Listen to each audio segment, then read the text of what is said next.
how much time do you have? Like, time is something you'll never get back, right? It's golden. It's the most precious thing you can share with people is your time. So I recognized early on that, like, especially in California, it's easy to lose track of time. You're working a lot, and then not only that, you're commuting a lot, and then not only that, you're tired from all that, and then you realize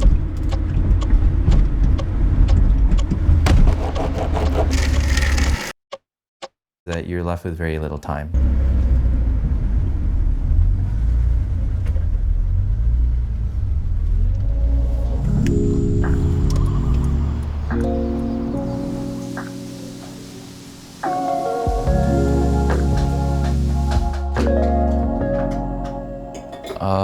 My name is Archie. I grew up in the Bay Area, California, in the East Bay, and I live in Honolulu, Hawaii right now. I actually was born in the Philippines. Yeah. And we moved over here when I was like 3, and I just don't really remember much Philippines. I just grew up in the Bay. So here I am. Ever had tofu scramble? Yeah. Okay, that's what I'm making. Nice. Yeah. There are several things about like the traditional working lifestyle that conflicted with my morals and values. And when you step into a career, especially something like being a mechanic, you kind of know exactly what it's going to look like for the next like 30, 40 years. You're climbing like the career ladder and reaching that seniority point, and then retiring. And that's, I like that. It's secure, but it's also it has very clear and defined borders for what else your life has room for. When I first started, I was working with really big trucks and big wheels, like the size of like me, and I would come home tired every single day, and I realized I'm too tired to do anything else except work. And I was like, well, that sucks. I need to either get really stronger, or this work is really that tiring. You know what I mean? Like, if you get stronger, then you start working harder, and then you still come back home just as tired, leaving very little room for the the other activities in life that I felt were really important.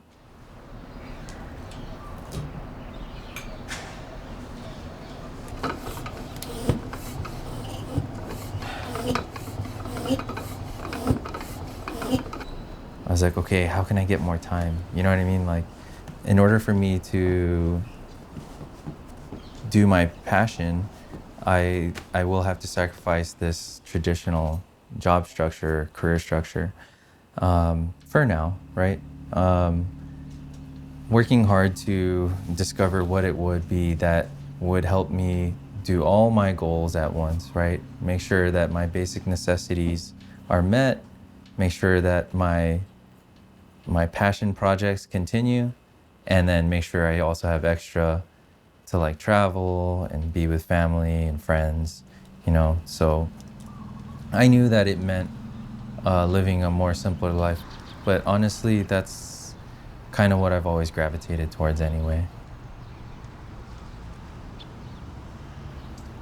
Simultaneously, my girlfriend at the time and my girlfriend currently, we also wanted to do something different. She dreamed of living in Hawaii, and us both being surfers, there's so many factors. It's like my life has several callings that I need to fulfill, like surfing and training and pursuing the lifestyle that meets like, my criteria, I suppose. And Hawaii just seemed to make a lot of sense.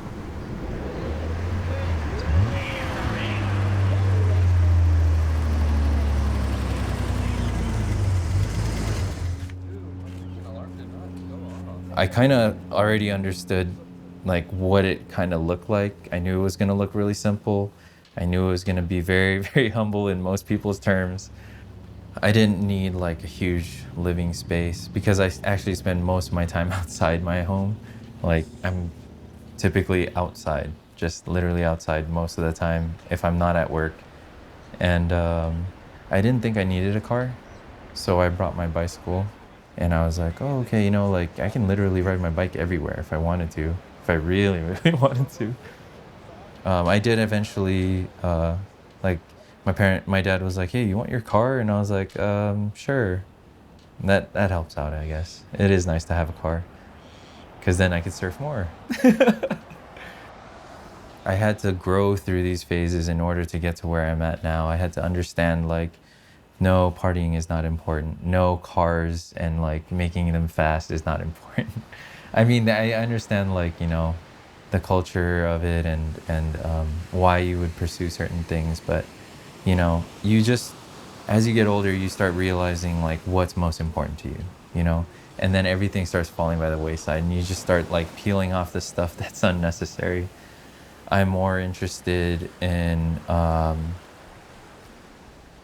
experience, right? And that's like the capital that I'm accruing is experience.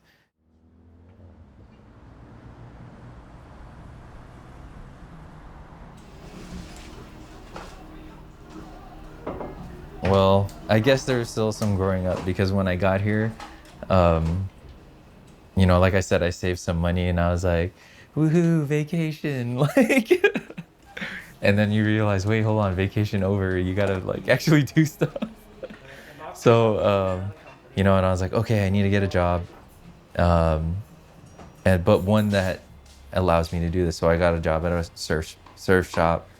And so that like, you know, got my foot in the door. Like I'm getting access to surfboards. Like, you know, I'm gonna learn to surf here. Like I want to be good at surfing here. That was my main goal, is just expanding as a human being on the ocean. I do feel like I have like a spiritual practice, right? Um, it's it doesn't have a name, doesn't have a religious name, it doesn't have a title or anything, but I have my idea of what um, is like the right thing for me to do. You know, it's a little bit of like turning away from like, you know, full materialistic like lifestyle, right? Or I don't really know what to call it, but just like the traditional Western lifestyle, whatever you want to call it. It's not just materialistic, it's so many things, but something was calling me to turn away from that and to pursue like just more of like deeper things, more of like self improvement, more of like self realization type stuff.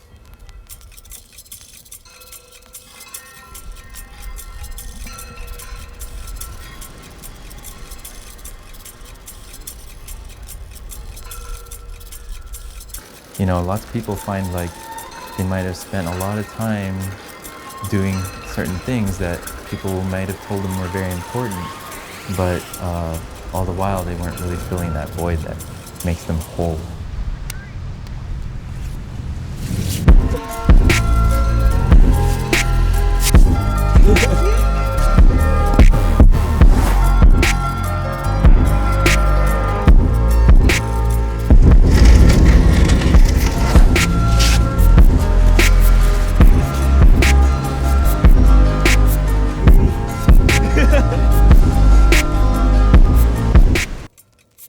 You might turn around, turn over, and you're like 75, and you're like, damn, I wish I did that.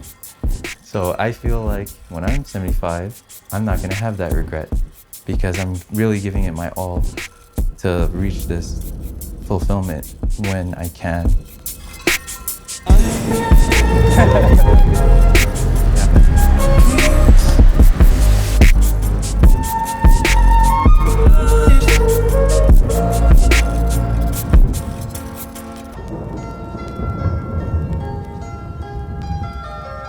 I'm pursuing the things that makes me fulfilled day to day.